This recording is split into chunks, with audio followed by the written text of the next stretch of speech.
All right, hola guys, welcome back to one of my videos. So happy Thursday. Today we're talking about nutrition again. I kind of look like a boy, looks like I'm bald, but that's okay.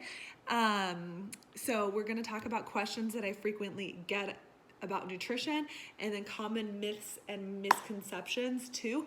I've been taking courses throughout this time in quarantine, and I've learned a couple of things that I wanted to share with you, so those will be under the myths and misconceptions section. I have some notes on the right hand side, so I might be looking over here, and that's why. Okay, so first one I get is, out of your macros and calorie goals, what should you be hitting first? Like, what's most important to hit if you only had like one to choose from, if that makes sense. Okay, so your first one, that's your top priority, is your calories. Then number 2 is your protein, and then 3 and 4 interchangeably is your fats and your carbs.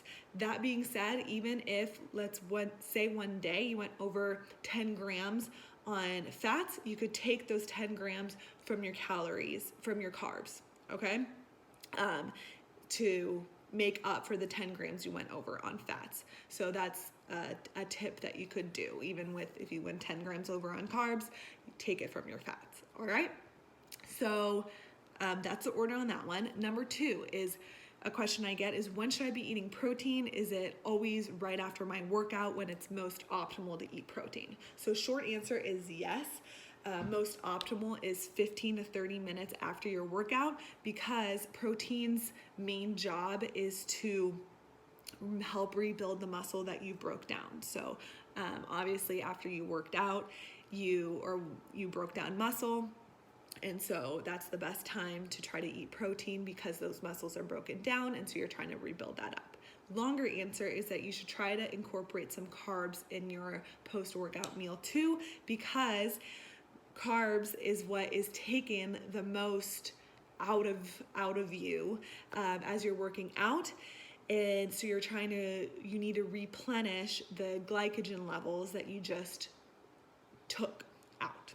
All right, so my go-to post-workout meal is like a protein shake with fruit in it, or I like to do like a protein shake and rice crackers if you can, or you haven't eaten lunch yet, then you could do your normal like chicken or whatever you want to do in there too, or eggs, anything.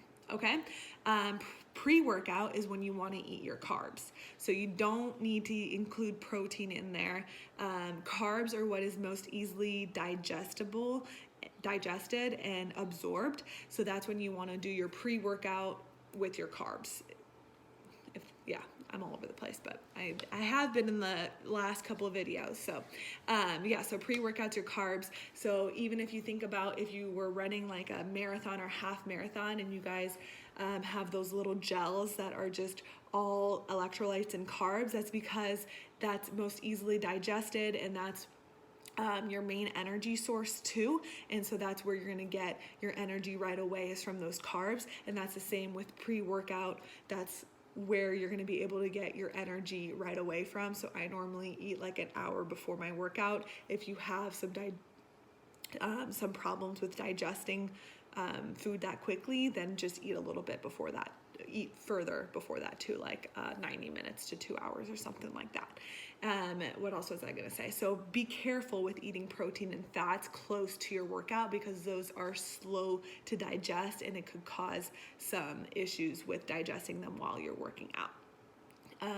Then another thing that I get asked is, so what do carbs, protein, and fats do for your body? So carbs, the main thing that they do is they provide energy for athletic performance, for your workouts. They provide fuel for brain function, and they're great for weight management and overall health. And they also enhance protein sparing. So what that means is that if you have enough carbs available, then you don't need to use any protein, and protein can be used for muscle building. So that's why I'm not a fan of those low carbs diets. I've done them in the past. I've done paleo before, because if you don't have any carbs readily available for your energy, then you need protein for your energy during your workout, and also to build muscle. So you need to be eating so much protein for that to be able to be efficient. So that's why I think that carbs, I know carbs are great for you if you're eating the right sources of carbs, and you're eating those healthy, nutrition dense carbs. Okay, so then protein, like I said, builds muscles. We all know that. And then fats, so a lot of people are scared to eat fat because they're like, if I'm eating fat, it's gonna make me gain fat. Not true. You just have to be careful with which types of fats you're putting in your body, which I'll talk about in a second. But fats are essential to balance hormones. They protect your vital organs and bones. They create insulation. So fats are definitely essential, and the way that I calculated fats for your macros is that the minimum amount of fats that you should be eating is 0.8 times your body weight in kilograms. So that's your minimal amount. A lot of people don't even get to that point, and so that's where I come in. And when I look at what you've been eating, and I'm like, okay, you should definitely be eating more fats. Okay, so don't be scared of eating fats. Going off of that, what's good fats and what's bad fats. So if I'm giving you, let's say, 80 grams of fats, you should not be eating, or a lot of that should not be those bad fats. So those trans fats or those saturated fats, you should be looking at your nutrition label and making sure that you're getting those mono and polyunsaturated fats instead. So especially the polyunsaturated fats, those are those omega-3 fats that you can get out of tuna or salmon or walnuts. They're super good for you, and they actually cancel out those bad fats that you might have eaten in the past. Okay, so another question I get is, why am I not eating less on rest days and more on workout days? So I've done that in the past, where I've done like high carb days on workout days, low carb days on rest days. Reason why we don't do this now is because with your macros, when I calculated them, it incorporated those rest days in there. So it's your average activity level. Also, let's say yesterday you had or you worked out hard, or even you worked out. You need all those nutrients to replenish what you did yesterday, and then you need those nutrients to be able for tomorrow, your workout, for you to have the energy that you need. Because a lot of the time what happens is you come to tomorrow and you feel low energy because you didn't eat enough the previous day, or that's basically it. You feel low energy, or a lot of people feel more hungry, and so they overindulge the next day. So it's just really good to be consistent, get used to the macros, feel comfortable on those macros, and hit them every single day.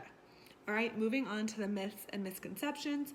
So another one that I hear a lot of the time is dairy is bad for you, and I will be honest, I am a person who thinks, or like I guess thought, that dairy is not the best for you. And it's because I've had clients in the past that I've seen when they've taken out dairy, they've just seen really good results, especially with their skin, their hormones, etc. But dairy is not bad for you. It has great nutrients in it, especially protein, especially calcium. Tips though, if you are eating dairy, is to always check, because it is normally higher in calories and fats. And so if you are drinking milk, try to stay away from whole milk because it's higher in calories and fat. It has saturated fat in it, and go for that skim milk. If you are eating cheese, try to choose, if you don't care really, try to choose white cheese over yellow cheese because it's lower in fat than yellow cheese. You lower in fat and calories, and soft cheese is lower in fat and calories than hard cheese. So just a couple things if you're really being super careful with it. Okay, another thing that I hear a lot is that eggs are bad for you. Eggs have like a bad rep in the nutrition world, or I think the world in general, because it's high in cholesterol. So if you suffer from high cholesterol, that's a different story. But if you don't, then eggs aren't bad for you. And a lot of times people only eat egg whites, where the yolk in itself is what has all the nutrients in it. So if you don't suffer from high cholesterol, then I would say switch off from only egg whites and whole eggs, so you get those nutrients in there too. Then another thing I get is, this isn't really a myth, let's say, that someone says, but a lot of times people consume too much protein in only protein powders and protein bars. And why this is bad is because, or I wouldn't say bad, but not great, is because protein has 9 essential amino acids, and those 9 essential amino acids are what is most easily absorbed. Is the best quality protein, and also that's the protein that helps you build muscle. So if you're eating or ingesting bars and protein powder that is whey, then that has the essential amino acids in it. But if you're not, then those don't have the essential amino acids in it. It's non-essential amino acids, and so it's not that quality protein. And most of the time with protein powders and protein bars, you just don't, you have like a bunch of other ingredients in there that aren't whole nutrient dense ingredients that you probably don't want to be putting in your body that much. So I recommend getting that protein from those whole nutrient dense foods. Eggs and milk are actually the highest quality proteins that contain all the essential amino acids are the best, or the easily digested.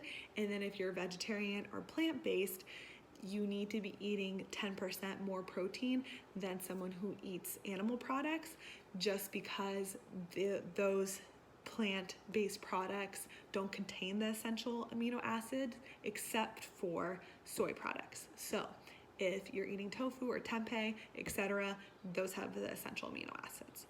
So that's that. Then the last one is fresh is always better than frozen. That is false.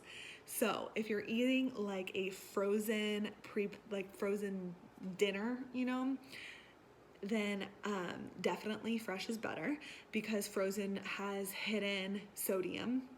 But if you're eating like frozen fruit, or like Trader Joe's, if you're eating like any of the frozen pasta or stuff like that, then that's going to be the same, unless you first off just check the ingredient list and see. I would check the sodium and any other ingredients, but what I'm mostly talking about is the fresh fruit and veggies.